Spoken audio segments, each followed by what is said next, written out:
Bonjour à tous. Alors là c'est du lourd, hein, je vous avertis tout de suite, c'est du très très lourd. Elle n'est pas appétissante, ma tarte aux framboises, mais bon, on va dire que c'est une tarte aux cerises, vous comprendrez pourquoi. Je viens d'acheter le livre de Claude et Lydia Bourguignon, extrêmement intéressant, Le sol, la terre et les champs, que je vous détaillerai un peu plus tard après l'avoir fini. Je suis à plus de la moitié. Donc l'ISBN de ce livre est 978 2 86 985 188 7. Il coûte 26 €. C'est une merveille. Une merveille. Ça explique tout, la Terre, pourquoi elle est morte. Ça explique vraiment beaucoup de choses. Les mécanismes de fabrication de beaucoup de choses, de l'humus, de l'argile, pourquoi les plantes elles n'ont plus de goût. Très actuel, hein, c'est énorme. Pourquoi les plantes elles n'ont plus de goût, pourquoi c'est fade, pourquoi la politique agricole commune. Il fait le constat de beaucoup de choses alarmantes et surtout, bien sûr, il ne se gêne pas pour donner des solutions et des solutions concrètes. Et Dieu merci, les solutions existent, elles sont rapides, elles sont efficaces. On peut réparer des dégâts catastrophiques, on peut les réparer rapidement. Et dans son livre, il finit, en conclusion, par une petite recette, tableau 7, histoire chimique d'une tarte aux cerises d'un supermarché. Voilà. Et c'est une sacrée recette, hein. Alors regardez jusqu'où ça va. C'est la plus longue recette que j'ai vue de ma vie. Donc ce que je vous propose, c'est de faire une toute petite lecture très légère, très pour fêter l'arrivée de l'été. Hein. Je signale qu'il y a la fête du bruit aujourd'hui, 21 juin, la fête du bruit grâce à Jack Lang. Jack. Bon, bref, on va pas s'énerver. Je vais vous faire la petite lecture, je commence. Histoire de la pâte, la farine. Les graines de blé ont été enrobées d'un fongicide avant semis. Donc, fongicide, d'accord? Antifongique. Pendant sa culture, le blé a reçu 2 à 6 traitements de pesticides selon les années. Un traitement aux hormones pour raccourcir les tiges afin d'éviter l'averse et une dose importante d'engrais. 240 kg d'azote, 100 kg de phosphore et 100 kg de potassium à l'hectare. Donc, beaucoup de pesticides, de l'azote, des hormones, et bien sûr, on ne va pas se gêner, c'est de l'OGM. Alors, dans le silo après récolte, les grains sont fumigés au tétrachlorure de carbone et au bisulfite de carbone, puis arrosés au chlorpyrifosméthyle. Pour la mouture, la farine reçoit du chlorure de nitrosyle, puis de l'acide ascorbique, de la farine de fève, du gluten et de l'amylase. Bon, ça c'est juste la farine. Hein. La poudre levante, elle est traitée au silicate de calcium et l'amidon est blanchi au permanganate de potassium. C'est très bon tout ça. Les corps gras, ils reçoivent un antioxydant comme l'hydroxytoluène de butyle et un émulsifiant type lécithine. Donc, hydroxytoluène de butyle. Et la lécithine, bien sûr, vous devez connaître maintenant grâce au livre de Corinne Gouget. Il n'est pas dangereux pour la santé, sauf si c'est fait avec du soja transgénique. Voilà. Et comme bien sûr 90% du soja mondial il est transgénique, donc c'est extrêmement dangereux pour la santé. Maintenant, phase 2, histoire de la crème. Les œufs, il faut des œufs pour faire de la crème. Les œufs, ils proviennent d'un élevage industriel où les poules sont nourries aux granulés contenant des antioxydants E300 et E311. Ok. Des arômes, des émulsifiants comme l'alginate de calcium, des conservateurs comme l'acide formique, des colorants comme la capsanthéine et les agents liants comme le lignosulfate. C'est comme... Vous entendez là, hein, c'est monstrueux. Alors l'acide formique, Il est là. C'est cadeau. Ensuite, et enfin des appétants pour qu'elles puissent avaler tout ça, comme le glutamate de sodium. Bien sûr, les poules et les vaches, comme c'est immangeable, on leur donne du glutamate de sodium qui est un poison, pour qu'elles puissent avaler toute cette saloperie. Vous comprenez? Elles reçoivent en plus des antibiotiques et en particulier des anticoccidiens. Bien sûr, pourquoi pas? Allez, c'est parti, vous n'êtes pas malade, mais vous bouffez des antibiotiques quand même. Il n'y a pas de danger, vous inquiétez pas. Il n'y aura pas de résistance bactérienne à force de prendre tous ces antibiotiques. Hein. C'est comme ça, je sais pas, c'est des nouvelles lois, c'est les lois du nouvel ordre mondial. Les œufs avant séchage reçoivent des émulsifiants, des agents actifs de surface comme l'acide cholique et une enzyme pour retirer le sucre du blanc. Le lait, il provient de l'élevage industriel où les vaches reçoivent une alimentation riche en produits chimiques, des antibiotiques comme le flavophospholipol E712 ou le monosiliciodium E714, des antioxydants comme l'ascorbate de sodium E301, l'alpha-tocophérol de synthèse E307, on l'a déjà mis je crois, le butylhydroxytoluène, on l'a déjà mis, c'est 2 fois qu'on le revoit le 321, les toxikines E324, les émulsifiants comme l'alginate de propylène glycol E405. Alors, qu'est-ce qu'il y a encore? Ou le polyéthylène glycol E496. Des conservateurs comme l'acide acétique, l'acide tartrique E334. L'acide propionique E280. Et ses dérivés E281, 282, 283, 284. C'est cadeau. Allez, tenez. Des composés azotés chimiques comme l'urée E801, le dioridoisobutane E803, les agents liants comme le stéarate de sodium, des colorants comme le E131 et E142, ils sont là. Et enfin des appétents pour que les vaches puissent manger tout cela comme le glutamate de sodium. Encore du glutamate de sodium. Bien sûr, les vaches ne vont pas manger des trucs pareils, elles ne sont pas stupides. Concernant les huiles, elles ont été extraites par des solvants comme l'acétone, puis raffinées par action de l'acide sulfurique, on l'a déjà rencontré. Puis lavage à chaud neutralisé à la lessive de soude, décoloré au bioxyde de chlore ou au bichromate de potassium et désodorisé à 180 degrés Celsius avec du chlorure de zinc. Enfin, elles ont été recolorées à la curcumine.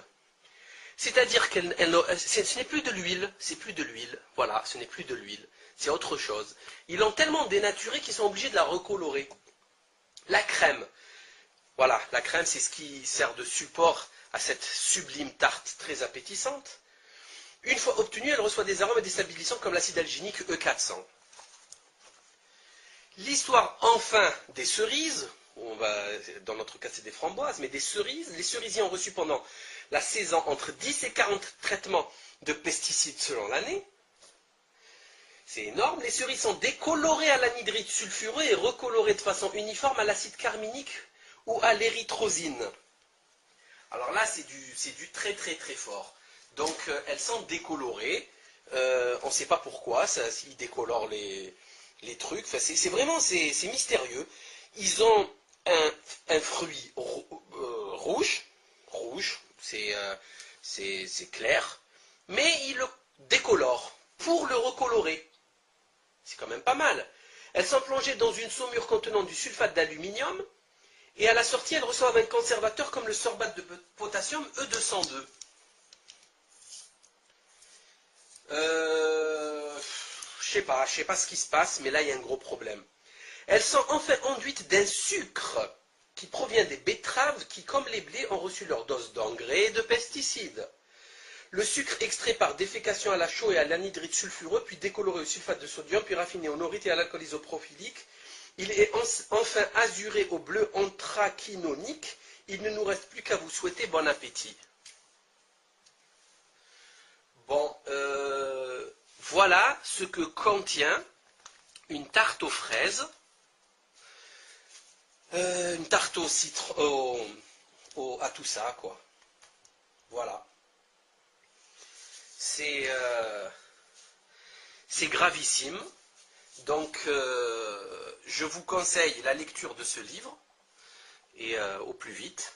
Et évidemment, pour ceux qui ne l'ont toujours pas, ce livre est indispensable pour ceux qui ne veulent pas tuer leur progéniture. Donc maintenant, vous allez me dire, je sais pas moi, qu'est-ce qu'on peut me dire là? Que je divague, que j'abuse, que c'est n'importe quoi. Ben moi, je vais vous dire une chose. Claude et Lydia Bourguignon, je ne les connais pas. C'est une chimiste et un ingénieur agronome. Il sait ce qu'il dit. C'est un professionnel. Il a un laboratoire, le LAMS, de contrôle, de diagnostic des terres, des sols. Il explique dans son livre beaucoup de choses très très intéressantes. Il contrôle, il connaît son sujet. Il a été viré de l'INRA, bien sûr, parce qu'il disait la vérité. Et puis voilà. Donc maintenant, si ça, c'est pas un complot pour nous nourrir, pour nous détruire, je ne vois pas ce que ça pourrait être d'autre. Donc maintenant, qu'est-ce qu'il reste à mettre dans cette tarte? Il reste à mettre quoi? De l'huile de vidange? Une crotte de nez, juste pour voir si ça améliore le velouté. C'est une poubelle, c'est pas possible. C'est une poubelle. Cette tarte est une poubelle chimique. Ce n'est pas un truc à manger par un être humain, c'est tout. Ça se met dans une bagnole, dans un robot, dans une fusée intergalactique, mais pas c'est un être humain, non, c'est pas possible. Ce n'est pas possible. Tout ce qui est interdit, tout ce qui est rouge dans le livre de Corinne Gouget, il est présent dans la tarte. Qu'est-ce que c'est que... Je vous signale quand même que si votre grand-mère ou votre mère, ce qui m'étonnerait parce qu'il y a une génération qui ne sait plus rien faire, ça a sauté très très vite, mais bon, si votre grand-mère vous fait une tarte, il y a 7-8 ingrédients, hein, c'est tout, il n'y en a pas plus. Hein. De la farine, de l'eau, de l'huile, du sucre, des œufs, du lait et les framboises. Et vous avez votre tarte, hein, c'est fini, hein. C'est terminé. Et là, vous en avez, je ne sais pas, combien d'ingrédients il y a là? Combien? Je sais pas, il y en a 60. Je sais plus combien il y en a. Donc c'est à vous de voir. Bon appétit. C'est de l'OGM. Alors, dans le silo après récolte, les grains sont fumigés au tétrachlorure de carbone et au bisulfite de carbone, puis arrosés au chlorpyrifosméthyle. Pour la mouture, la farine reçoit du chlorure de nitrosyle, puis de l'acide ascorbique, de la farine de fève, du gluten et de l'amylase. Bon, ça c'est juste la farine. Hein. La poudre levante, elle est traitée au silicate de calcium et l'amidon est blanchi au permanganate de potassium. C'est très très très bon tout ça. Les corps gras, ils reçoivent un antioxydant comme l'hydroxytoluène de butyle et un émulsifiant type lécithine. Donc, hydroxytoluène de butyle. Et la lécithine, bien sûr, vous devez connaître maintenant grâce au livre de Corinne Gouget. Il n'est pas dangereux pour la santé, sauf si c'est fait avec du soja transgénique. Voilà. Et comme bien sûr 90% du soja mondial il est transgénique, donc c'est extrêmement dangereux pour la santé. Maintenant, phase 2, histoire de la crème. Les œufs, il faut des œufs pour faire de la crème. Les œufs, ils proviennent d'un élevage industriel où les poules sont nourries aux granulés contenant des antioxydants E300 et E311. Ok. Des arômes, des émulsifiants comme l'alginate de calcium, des conservateurs comme l'acide formique, des colorants comme la capsantéine et les agents liants comme le lignosulfate. C'est comme... Vous entendez là, hein, c'est monstrueux. Alors l'acide formique, il est là. C'est cadeau. Ensuite, et enfin des appétants pour qu'elles puissent avaler tout ça comme le glutamate de sodium. Bien sûr, les poules et les vaches, comme c'est immangeable, on leur donne du glutamate de sodium qui est un poison pour qu'elles puissent avaler toute cette saloperie. Vous comprenez? Elles reçoivent en plus des antibiotiques et en particulier des anticoccidiens. Bien sûr, pourquoi pas? Allez, c'est parti, vous n'êtes pas malade, mais vous bouffez des antibiotiques quand même. Il n'y a pas de danger, vous inquiétez pas. Il n'y aura pas de résistance bactérienne à force de prendre tous ces antibiotiques. Hein. C'est comme ça, je sais pas, c'est des nouvelles lois, c'est les lois du nouvel ordre mondial. Les œufs avant séchage reçoivent des émulsifiants, des agents actifs de surface comme l'acide cholique et une enzyme pour retirer le sucre du blanc.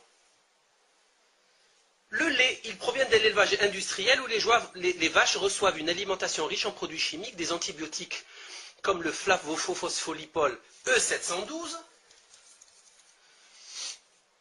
ou le monancilisodium E714. Constate de beaucoup de choses alarmantes et surtout, bien sûr, il ne se gêne pas pour donner des solutions et des solutions concrètes. Et Dieu merci, les solutions existent, elles sont rapides, elles sont efficaces. On peut réparer des dégâts catastrophiques, on peut les réparer rapidement. Et dans son livre, il finit en conclusion par une petite recette, tableau 7, histoire chimique d'une tarte aux cerises d'un supermarché. Voilà. Et c'est une sacrée recette, hein. Alors regardez jusqu'où ça va. C'est la plus longue recette que j'ai vue de ma vie. Donc ce que je vous propose, c'est de faire une toute petite lecture très légère, très pour fêter l'arrivée de l'été. Hein, je signale qu'il y a la fête du bruit aujourd'hui, 21 juin, la fête du bruit grâce à Jack Lang. Jack. Bon, bref, on va pas s'énerver. Je vais vous faire la petite lecture, je commence. Histoire de la pâte, la farine. Les graines de blé ont été enrobées d'un fongicide avant semis. Donc, fongicide. D'accord? Antifongique. Pendant sa culture, le blé a reçu 2 à 6 traitements de pesticides selon les années. Un traitement aux hormones pour raccourcir les tiges afin d'éviter l'averse et une dose importante d'engrais. 240 kg d'azote, 100 kg de phosphore et 100 kg de potassium à l'hectare. Donc, beaucoup de pesticides, de l'azote, des hormones, et bien sûr, on ne va pas se gêner, c'est de l'OGM. Alors, dans le silo après récolte, les grains sont fumigés au tétrachlorure de carbone et au bisulfite de carbone, puis arrosés au chlorpyrifosméthyle. Pour la mouture, la farine reçoit du chlorure de nitrosyle, puis de l'acide ascorbique, de la farine de fève, du gluten et de l'amylase. Bon, ça c'est juste la farine. Hein. La poudre levante, elle est traitée au silicate de calcium et l'amidon est blanchi au permanganate de potassium. C'est très bon tout ça. Les corps gras, ils reçoivent un antioxydant comme l'hydroxytoluène de butyle et un émulsifiant type lécithine. Donc, hydroxytoluène de butyle. Et la lécithine, bien sûr, vous devez connaître maintenant grâce au livre de Corinne Gouget. Il n'est pas dangereux pour la santé, sauf si c'est fait avec du soja transgénique. Voilà. Et comme bien sûr 90% du soja mondial il est transgénique, donc c'est extrêmement dangereux. C'est ce qui sert de support à cette sublime tarte très appétissante. Une fois obtenue, elle reçoit des arômes déstabilisants comme l'acide alginique E400. L'histoire enfin des cerises, dans notre cas c'est des framboises, mais des cerises. Les cerisiers ont reçu pendant la saison entre 10 et 40 traitements de pesticides selon l'année. C'est énorme. Les cerises sont décolorées à l'anhydride sulfureux et recolorées de façon uniforme à l'acide carminique ou à l'érythrosine. Alors là, c'est du très fort. Donc, elles sont décolorées. On ne sait pas pourquoi. Ils décolorent les trucs. Enfin, c'est mystérieux. Ils ont un fruit rouge, c'est clair, mais ils le décolorent pour le recolorer. C'est quand même pas mal. Elles sont plongées dans une saumure contenant du sulfate d'aluminium et à la sortie, elles reçoivent un conservateur comme le sorbate de potassium E202. Je sais pas ce qui se passe, mais là, il y a un gros problème. Elles sont enfin enduites d'un sucre qui provient des betteraves qui, comme les blés, ont reçu leur dose d'engrais et de pesticides. Le sucre extrait par défécation à la chaux et à l'anhydride sulfureux, puis décoloré au sulfate de sodium, puis raffiné au norite et à l'alcool isoprophilique. Il est enfin azuré au bleu anthraquinonique. Il ne nous reste plus qu'à vous souhaiter bon appétit. Bon, voilà ce que contient une tarte aux fraises, une tarte au citron, à tout ça, quoi. Voilà. C'est gravissime. Donc, je vous conseille la lecture de ce livre, et au plus vite. Et évidemment, pour ceux qui ne l'ont toujours pas, ce livre est indispensable pour ceux qui ne veulent pas tuer leur progéniture. Donc maintenant, vous allez me dire, je sais pas moi, qu'est-ce qu'on peut me dire là? Que je divague, que j'abuse, que c'est n'importe quoi. Ben moi, je vais vous dire une chose. Claude et Lydia Bourguignon, je ne les connais pas. C'est une chimiste et un ingénieur agronome. Il sait ce qu'il dit. C'est un professionnel. Il a un laboratoire, le LAMS, de contrôle, de diagnostic des terres, des sols. Il explique dans son livre beaucoup de choses très très intéressantes. Il contrôle, il connaît son sujet. Il a été viré de l'INRA, bien sûr, parce qu'il disait la vérité. Et puis voilà. Donc maintenant, si ça, c'est pas un complot pour nous nourrir, pour nous détruire,